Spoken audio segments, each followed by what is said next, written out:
Hello everyone, and welcome back to The Explainer. Today I will be explaining the Battle of Hastings as best as I can. The war that left King William I on the throne. So, let's get into it.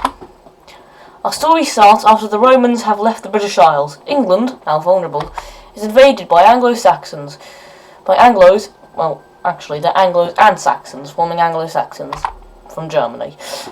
And several other places, but they're most famous from Germany. These two settle in England until it's a bird, it's a plane, it's the Vikings. The Vikings invaded England in the 8th century, but some king named Alfred defended England from the Vikings and eventually kicked out the Vikings, but they left behind lots of Viking settlers. Then a man named Edgar came to the throne and had 2 kids with 2 women. When he died, the older kid took the crown until the younger kid's mother kills the older kid, making Ethelred the Unready King of England. Now I know this is very complicated, but I hope you're still with me here. While on the throne, Ethelred makes a dumb move and kills all the Viking settlers due to fear of being overthrown by them. This makes the Danish king mad, and he conquers England. And while on the throne, Ethelred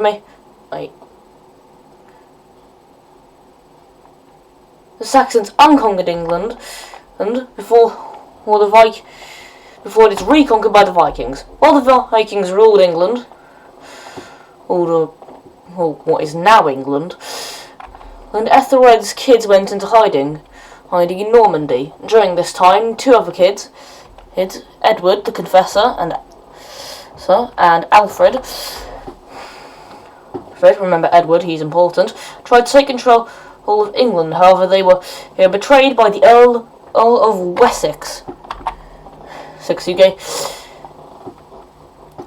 gave Alfred ye old red hot poker in the eyes. Edward went back to his hiding place in Normandy, where he stayed for a while until the English Viking kings died out. And Edward took the throne.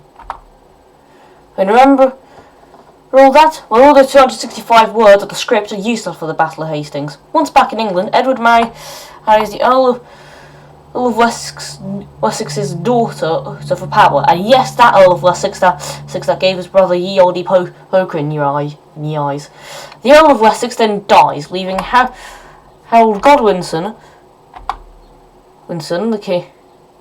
the new Earl of Wessex. Harold and Edward become best friends, and Harold is of a co-king of sorts. It's kind of a co-king, or sorts, I guess. He's also Edward's brother-in-law. Fast forward to 1066, and Edward has a mild case of being dead.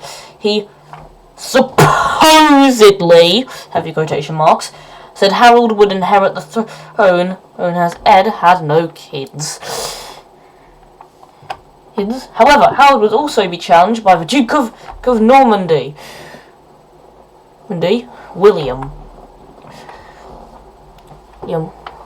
William was the King Edward's nephew, and Harold also made an oath over holy relics to give Bill the crown. However, King Harold Hardrada of the Vikings said that a Viking king said he could be king next, which I know is stupid because the last king was English, or I guess Norman, but nobody cares. Hardrada was a famous Viking king who launched many raids, and he was desperate to go on one last conquest to get at England. And so, what I've dubbed the Battle of England begins. First, Harold has himself crowned the king before England is invaded by Hardrada. Harold marches up and catches him off guard, and legend says there's a single Viking protected to the one bridge and held up Harold until someone gave the old spear in ye gills. Ouch. The Vikings form a shield wall, however the most are not wearing their armour, allowing Harold's forces to kill Hardrada, bringing the Viking king era in England to an end. Now, before Harold can even begin celebrating, William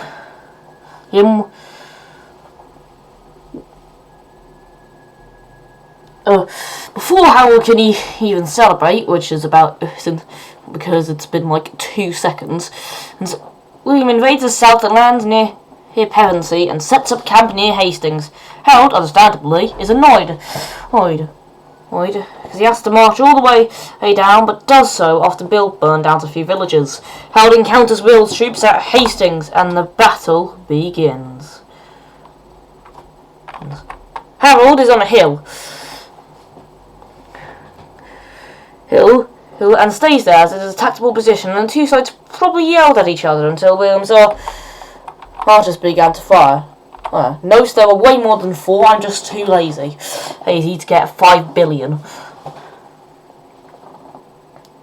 The British make a shield wall in defence, and in Will's infantry, and yes, again, there were more than 4,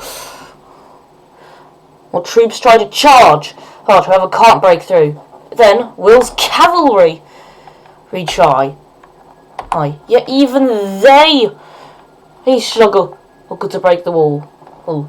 And wave after wave after wave after wave, you've tried to all pummel through the wall, however to no success.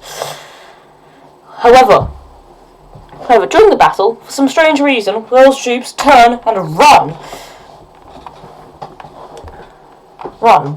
And why this happened is debated. Some people say it's because they lost Will to fight against the shield wall. Some people say it's because they thought William was dead. Some people will say because it was deception. It was a deception tactic. But really, nobody knows. But Harold, believing he has won, and goes to chase him down, and yes, there were more than 4 of his troops.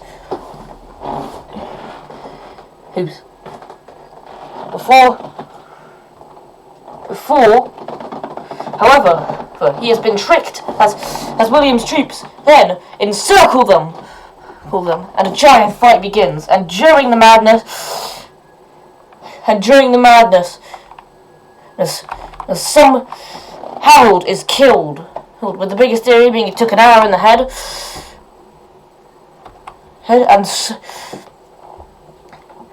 and beginning the Norman reign in England, as the Battle of Hastings had been won.